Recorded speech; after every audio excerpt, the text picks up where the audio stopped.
There are moments in life when doing the right thing doesn't lead to the right outcome. In fact, sometimes it leads to the opposite. And that's what breaks you. Because you can handle failure when you know you messed up.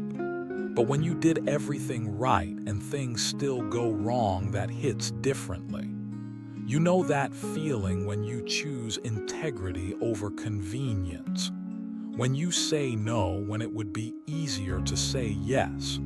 When you walk away from something you could have taken, and you expect something good to come from it. At least something fair, at least something that makes sense, but instead everything falls apart.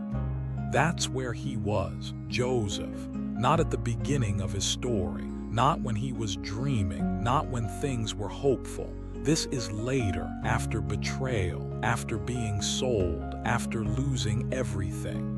And somehow after all of that, he still chose to do what was right. He was in Egypt, working in a house that wasn't his, serving people he didn't choose, living a life he didn't plan. And yet he remained consistent, disciplined, focused, faithful, even when no one was watching, because character is not built in comfort, it's revealed in pressure. And Joseph had pressure every single day, but he stayed steady. And slowly things started to change. He gained trust, responsibility, respect. Everything in that house was placed under his control. For the first time since everything went wrong, something was going right. Something was stabilizing. Something was making sense again. And that's usually when the next test comes. Not when you're weak, when you're finally strong, because that's when you have something to lose. His master's wife noticed him, not casually, not subtly, directly, persistent. Day after day she approached him, not once, not twice, repeatedly, and the situation was simple. No one would know, no one would see, no consequences, only opportunity. And maybe you've been there, not the same situation, but the same tension. A moment where doing wrong would be easy, convenient, even beneficial. And doing right would cost you. Joseph had a choice, not complicated, clear. And he said no, not because he was afraid, because he knew who he was. How can I do this and sin against God? That was his mindset, not what can I get away with, but what aligns with who I am. And that decision should have protected him. It should have elevated him. It should have rewarded him. But it didn't. Because when she realized she couldn't have him, she changed the story. Turned truth into accusation, turned integrity into guilt, turned his strength into his downfall, and suddenly everything shifts.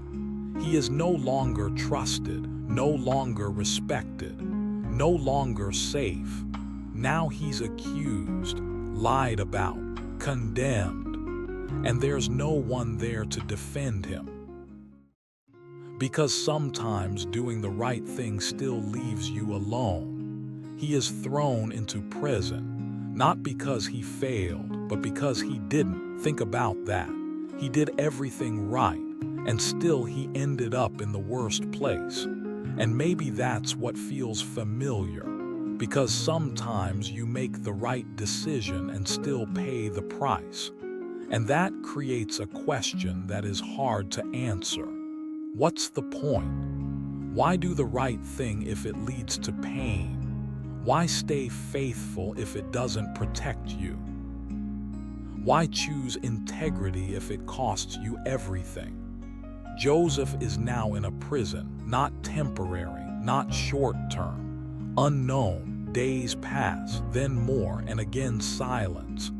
Because sometimes after doing the right thing, you expect God to respond, to fix it, to justify you, to restore what was lost. But instead, nothing happens. And that's where most people change, because disappointment changes behavior. But Joseph didn't. Even in prison, he stayed the same: disciplined, faithful, consistent.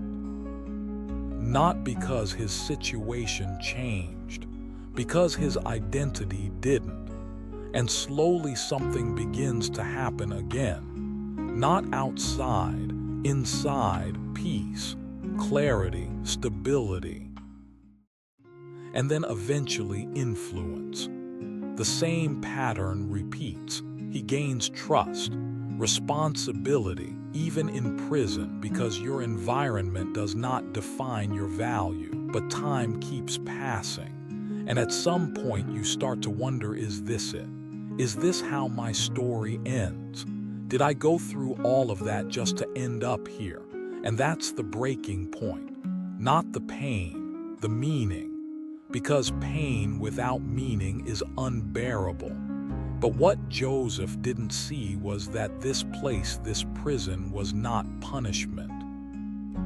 It was positioning. Because sometimes God doesn't remove you, He relocates you, not to destroy you, but to place you exactly where you need to be for what comes next. Because later this prison becomes the door, the place that connects him to his purpose, to Pharaoh, to influence, to impact.